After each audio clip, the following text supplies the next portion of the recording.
sommaire de cette édition, les émissaires ouest-africains et les nouveaux dirigeants du Mali se sont séparés ce lundi sans convenir des conditions de transfert du pouvoir aux civils.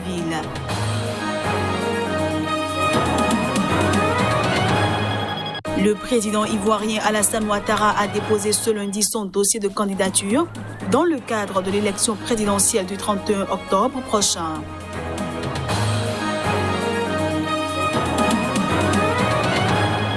Et puis l'ancien président congolais Pascal Lissouba est décédé ce lundi en France à l'âge de 88 ans. C'est l'un de ses fils qui a rendu public la nouvelle.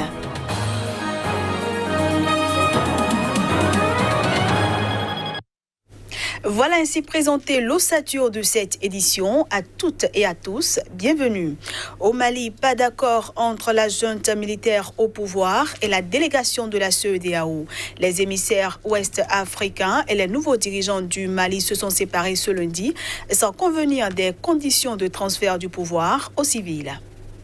La junte au pouvoir depuis une semaine au Mali et les émissaires ouest-africains se sont séparés lundi après 3 jours de négociations sans accord sur les conditions de transfert du pouvoir aux civils, ont indiqué les deux parties. Celles-ci ont aussi séparément signifié que rétablissement d'Ibrahim Boubacar Keïta, dont ses fonctions n'étaient plus à l'ordre du jour, le chef de l'État renversé par les militaires le 18 août, ayant dit aux émissaires ne plus vouloir gouverner. Le rétablissement de Keïta était une exigence initiale de la communauté des États de l'Afrique de l'Ouest, CEDEAO.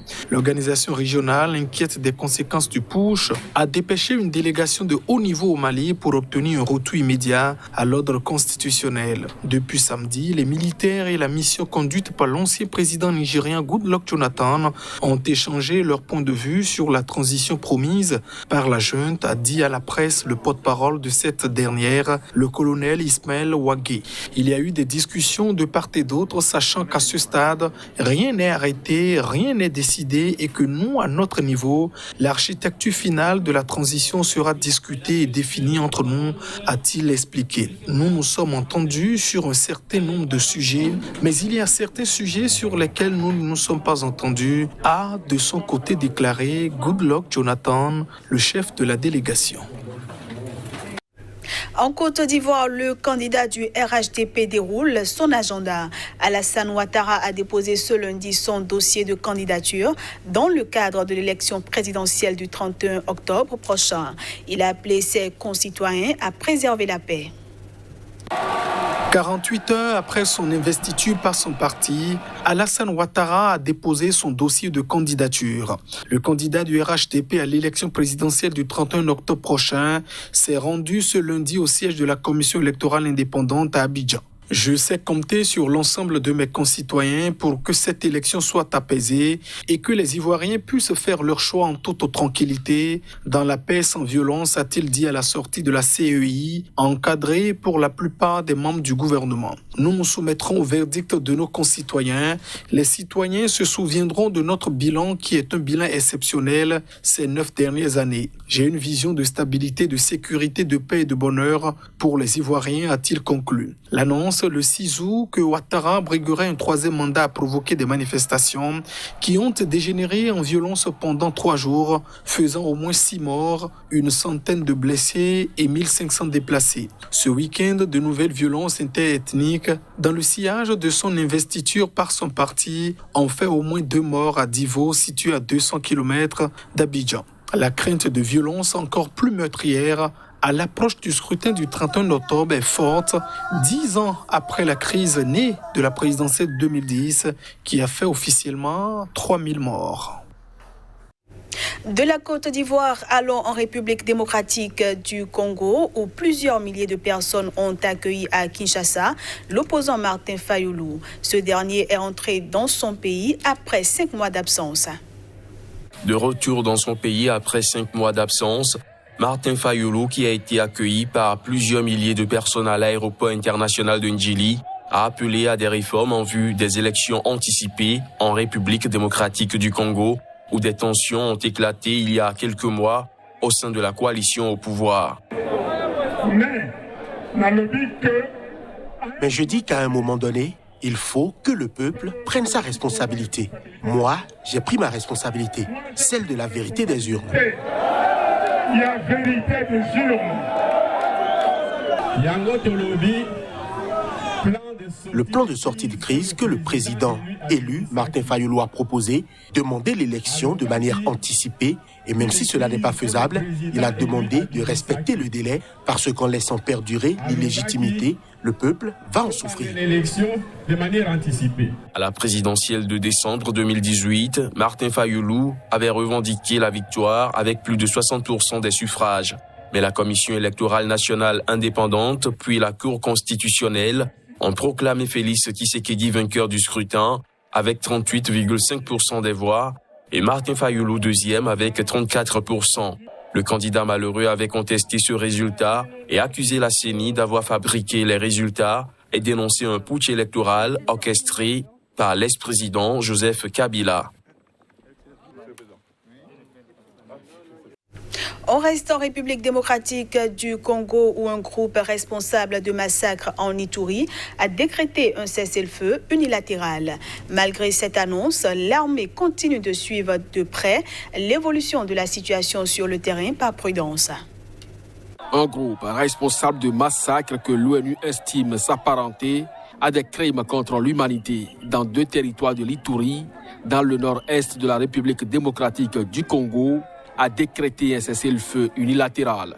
Le cessez-le-feu a été signé sous la médiation d'un groupe d'anciens chefs de guerre de l'Ituri, dépêchés par le président Félix Tshisekedi pour convaincre le groupe coopératif pour le développement du Congo Codeco de cesser les massacres dans cette zone. Nous arrêtons avec les exactions, comme dit le chef de l'État, et puis nous sommes disposés pour saisir cette main tendue.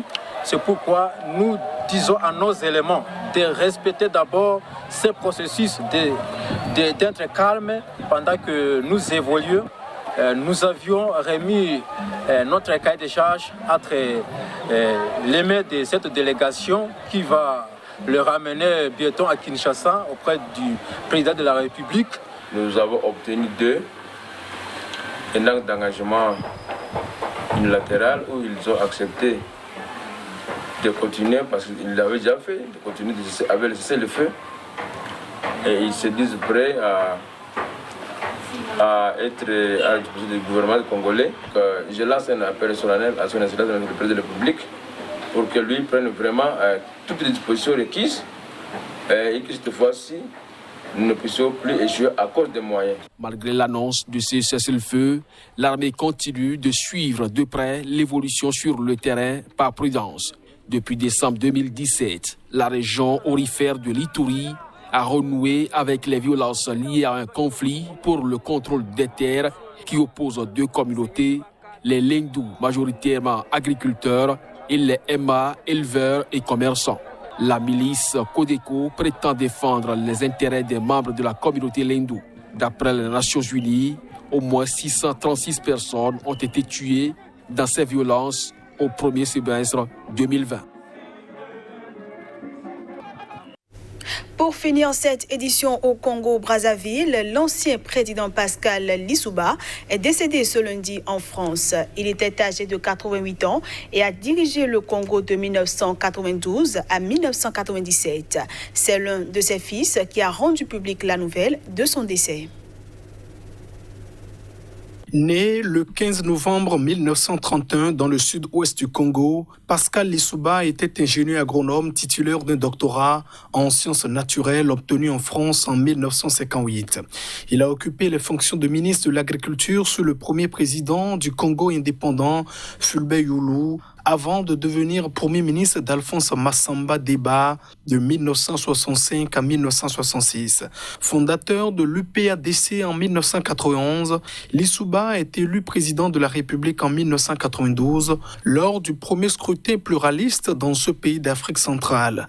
Sous son mandat, entre 1993 et 1994, la contestation par l'opposition des résultats des législatives a provoqué des affrontements entre les milices des partis de l'opposition continent et celle de sa majorité présidentielle faisant 2000 morts. De juin à octobre 1997, des combats ont opposé dans la capitale Brazzaville les milices de Pascal Lissouba et de son dernier premier ministre Bernard Kolela à celle du général Sassou Nguesso, actuel président de la République, appuyé par des troupes angolaises. Victorieux de ce duel, Sassou Nguesso a repris le pouvoir qu'il avait perdu le 20 août 1992 à l'issue des élections organisées après la conférence nationale. Entre 4 000 et 10 000 personnes ont été tuées en 5 mois de violence. Le décès de l'ancien président Lissouba a été annoncé par son fils Jérémy Lissouba, député congolais, sur sa page Facebook. Voilà qui vient mettre un terme à cette édition. Merci à tous d'avoir été des nôtres.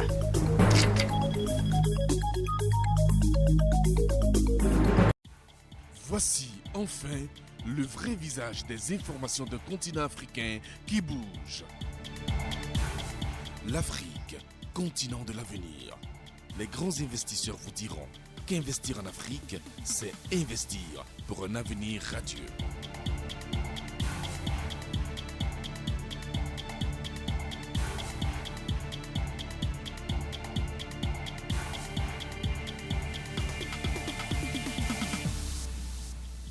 Sika, c'est la nouvelle chaîne de télévision exclusivement consacrée à l'actualité socio-économique, toutes les 30 minutes en Afrique.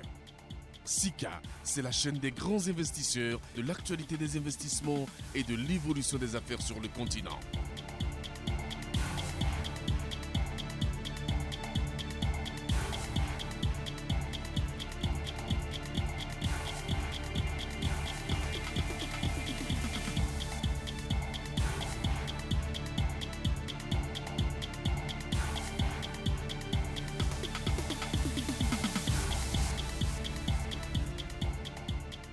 Le seul choix, la seule chaîne pour rester connecté à l'Afrique qui bouge.